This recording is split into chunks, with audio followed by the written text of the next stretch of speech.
belongs to Philadelphia as they win it 10-7.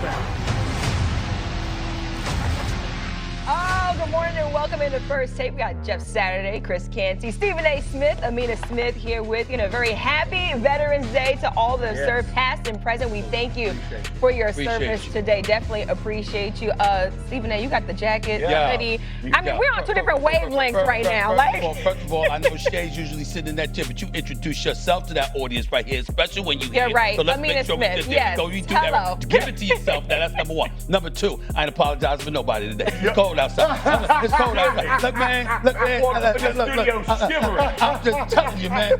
That's how I like to. Oh, damn. It's not even real cold outside. Listen, it's in the 30s. It's barely cold. You're from Queens. You're from Queens. We supposed to be here. Okay, we supposed to be here.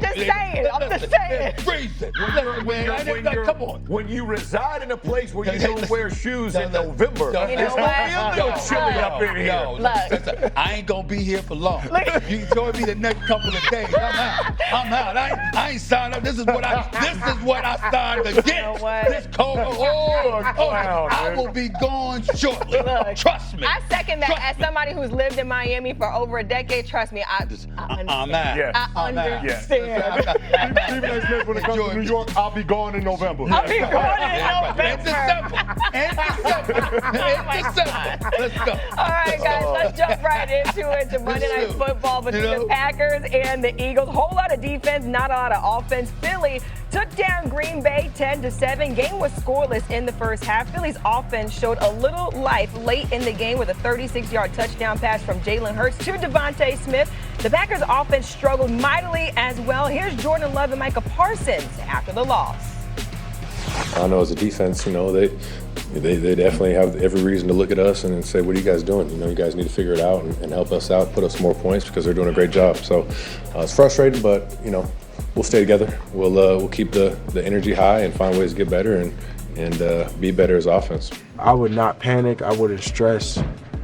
We're going to win football games, I promise you. Okay, so Micah Parsons not worried. He knows that this Packers team is going to win some more games. Chris Canty, I'll start with you. How concerned are you about Jordan Love and that Packers offense? I'm very concerned. Jordan Love is bad, and he's probably going to get his coach fired if he can't get it fixed. That's where we at. Here's the quiet. That's very, very, very hard. Yeah, but here's why it's very, very, very fair, Stephen A. Okay. New team president Ed Policy, when he took over the job this year, he didn't extend general manager Brian Gutekunst or head coach Matt LaFleur. He should have. And they're in their penultimate years of their contracts. Okay. Now, typically, the Packers don't like to operate like that. When you're a couple of years out from a contract extension, they want to get those deals done. But there's a reason why he hit the pause button on that. And when you make the move that the Green Bay Packers did before the season in trading multiple first-round draft picks and Kenny Clark, who is a perennial Pro Bowler, for Micah Parsons, what you are saying is that you believe this roster is good enough to contend for a championship. And every single facet of the football team is playing at a high level, except for the quarterback. And I'm not going to say that it's squarely on Matt LaFleur, but he has some bearing, some responsibility in all of that. But ultimately, what we know is the quarterback is going to be around because they just paid him $55 million a year. And so the reality of what we're getting from Jordan Love is just not good enough. All you got to do is look at the first drive of the game. 2nd and 9 in plus territory, ball inside of the 40. Why are you taking a sack? Right. You got the check down to the running back in the flat. You got the check down on the spot route to the tight end, and you decide to pass up on both of those throws for God knows why, and you take a sack by Jalix Hunt, and you end up on the wrong side of the 50. Last drive of the first half, plus territory. You're taking a sack fumble. You take points off the board in that situation. You only lost by 3. That's 6 points that I just gave you. It's completely inexcusable what we're getting from Jordan Love. He absolutely has to be better. The stats tell a different story than the play that we're getting from the quarterback on the field. It's just not. Well, I'm not sure it tells a different story. You talk about the 3 losses that they've suffered this year.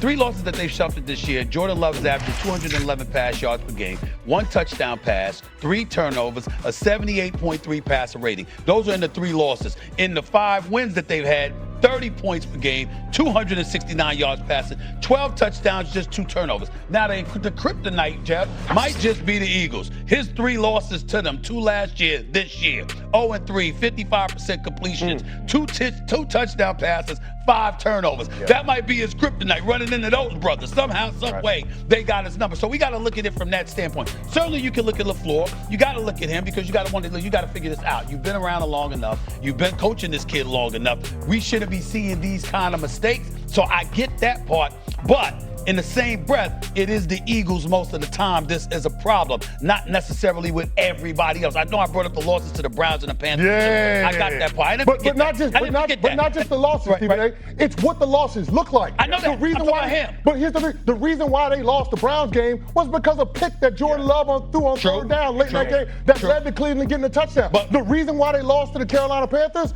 a pick that Jordan Love inexplicably threw in triple coverage. In other words, you saying, and one that should have been a pick in the end zone. All right, well then what we're saying is if we're gonna go by what you're saying, what we're saying, I'm gonna come to you, Jeff. What we're saying is this: damn it, the quarterback play is on the head coach. Now you got to get a quarterback coach up in there, or you got to know how to do it yourself, because the quarterback will get you fired. Because if you're looking at everything else with Green Bay right now, it's hard to have a problem with him. And then last night, you got to remember, he's got a little excuse because Kraft, that was his number 1 receiver at the tight end spot. That was the most productive person that he could rely on, and that cat is out for the rest of the season with the ACL. So it's not like Kraft was out there last night. So you got that as an excuse, but still in all, they got to get it together because we know you ain't gonna win if it's going like this. Yeah. Watson just came back. I'm gonna say this though, and I appreciate, because I've been rough on Love this morning as well. But I will say this: Matt LaFleur is creating kind of his own problems as well. Like they had 2 penalties, they had offsides twice, they had misalignments, they got drops. Like they're the not illegal polished. Formation in the beginning of the fourth quarter hurt, because that's a 22-yard completion to Christian Watson, get you in the low red zone. 100%. And so you're seeing a lot of errors made by this football team.